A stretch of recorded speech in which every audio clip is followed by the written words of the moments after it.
Bonjour tout le monde, bienvenue sur ma chaîne YouTube Le Labo des langues d'Emma et aujourd'hui, comme vous l'aurez vu dans le titre, je vous propose des petites idées d'activités que vous pouvez réaliser à la maison si vous vous ennuyez, que vous ne savez pas quoi faire, donc une vidéo très différente, parfaite pour l'été.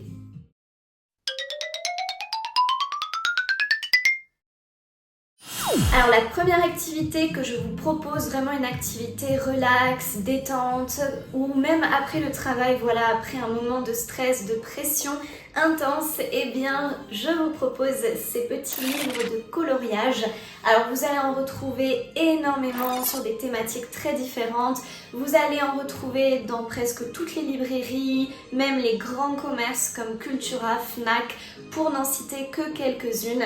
En tout cas, sachez que voilà, c'est devenu vraiment très populaire, c'est un peu à la mode, ces petits livres de coloriage qui sont vraiment pas très chers. En plus, celui-là par exemple, il m'a coûté 4,95 € et vous en trouvez aussi sous forme de marque-page à arracher, donc je trouve ça super intéressant.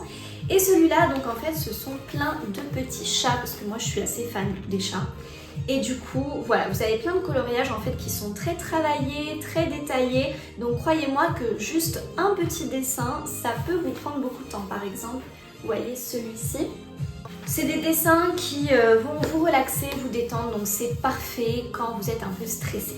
La deuxième activité que je vous propose, alors je l'ai découverte il n'y a pas très longtemps, enfin c'est surtout que je m'y suis mise il y a peu de temps. Il s'agit des fameux art painting, donc ces tableaux en fait où on vous donne les petits pots de peinture et les numéros et vous devez donc peindre avec le numéro correspondant pour créer une jolie œuvre d'art que vous pouvez ensuite décorer dans votre maison avec un cadre. Et donc, alors je vous montrerai une photo du premier cadre que j'ai peint, donc c'est un chat qu'on a déjà mis dans la maison. Et alors le deuxième qu'on vient d'acheter il n'y a pas très longtemps, vous voyez, il est très très grand, c'est un hibou. Alors je ne sais pas si c'est un hibou ou une chouette, il me semble que c'est un hibou. Et je le trouvais super joli en plus. Donc, vous voyez les couleurs, tout ça. Et là, vous avez en fait ici les numéros.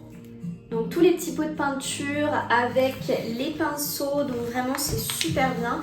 Et croyez-moi que le cadre du chat, il m'a fallu quand même une semaine pour le peindre en faisant à peu près 1 heure par jour et en le faisant quand même bien. Donc j'imagine que celui-là, il va me falloir un bon 2 semaines pour le faire. Donc c'est vraiment une activité qui demande du temps, de la patience, mais qui est vraiment super. En tout cas, moi, ça m'aide beaucoup à me relaxer, à me vider la tête. Et des fois, c'est des choses aussi dont on a besoin dans la vie. Donc, activité que je vous recommande beaucoup. La troisième activité, bon, ce sera pas une activité pour tout le monde, mais si vous êtes comme moi, que vous aimez apprendre des choses, que vous aimez l'univers des langues, bien entendu, et surtout l'été, c'est l'occasion parfaite d'apprendre une nouvelle langue.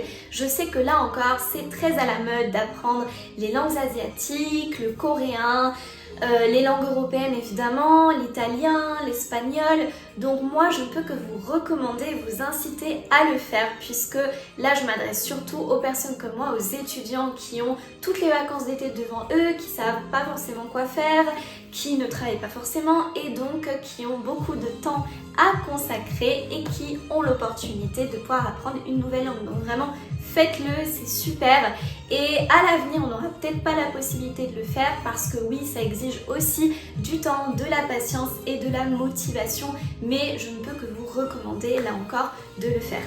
Quatrième activité, ça va de soi, mais bien entendu la lecture, puisque oui, lire c'est très pratique, vous pouvez embarquer votre livre un peu partout avec vous, ou alors même si c'est avec une liseuse, c'est super efficace.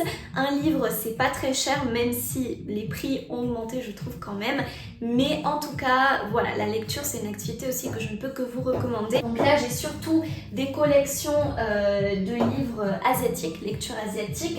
Donc par exemple la collection Piquier qui est très connue. Je peux par exemple vous en citer un que j'ai beaucoup aimé, Le restaurant de l'amour retrouvé, que j'ai lu, bon c'était il y a maintenant 3 ans, que j'ai beaucoup apprécié. Les petites lectures comme ça, la collection Piquier, c'est vraiment bien parce que ce sont des livres qui sont très poétiques, qui parlent d'amour, qui nous donnent beaucoup de leçons de vie. Vous avez aussi, bon j'en ai d'autres. Donc encore sur les chats, j'ai Mon chat à tout faire est encore tout déprimé. Donc celui-là aussi que j'ai beaucoup apprécié, donc vous en avez vraiment un certain nombre. Et enfin, cinquième et dernière activité que je vous propose, eh bien c'est de regarder des films, des séries en VO. Et surtout pour l'anglais, parce que je sais que plein de gens d'entre vous eh bien, veulent apprendre l'anglais. Donc s'il vous plaît, je suis sûre que 90% d'entre vous regardent la télé, regardent des films, des séries. Si vous le faites, regardez-les en anglais, parce que la plupart seront en anglais normalement. Donc regardez-les en anglais et faites l'effort d'apprendre des choses, voire de prendre des notes dans un petit carnet quand il y a des mots que vous ne connaissez pas. Voilà, donc cette vidéo est à présent terminée, j'espère qu'elle vous aura plu. Je sais que mes idées, certaines en tout cas la lecture et le cinéma, vont un peu de soi. En tout cas, je vous retrouve très bientôt pour une prochaine vidéo. Ciao ciao.